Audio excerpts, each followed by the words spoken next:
বিধানসভার বিরোধী দলের মর্যাদা নিয়ে জটিলতা। তৃণমূলের পক্ষ থেকে বিধানসভার অধ্যক্ষকে চিঠি অভিষেক বন্দ্যোপাধ্যায়।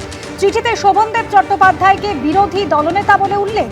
ডেপুটি লিডার হিসেবে নাম নয়না বন্দ্যোপাধ্যায় এবং অসীমা পাত্রের। মুখ্য সচেতক ফিরহাদ হাকিম। তবে চিঠিতে উল্লেখ নেই মিটিংয়ের তারিখ, নেই রেজলিউশনের কপিও। খবর বিধানসভা সূত্রে। বৈঠকের রেজলিউশনের কপি জমা দেওয়ার পরেই সিদ্ধান্ত নেবেন অধ্যক্ষ, জানিয়েছেন বিধানসভা প্রিন্সিপাল সেক্রেটারি সৌমেন্দ্রনাথ দাস। এতদিনের রীতি মেনে অধ্যক্ষকে চিঠি, দাবি তৃণমূলের। Abhishek Banerjee national general secretary, leader all India Trinamool Congress, উনি পাঠিয়েছিলেন সেক্রেটারিয়েটের অনারেবল স্পিকার সাহেবকে অ্যাড্রেস করে।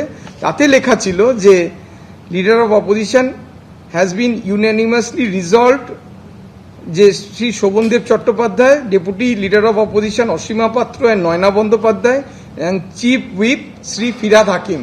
কিন্তু এই চিঠির সাথে কোনো রেজলিউশন কপি অ্যানেক্সড ছিল না।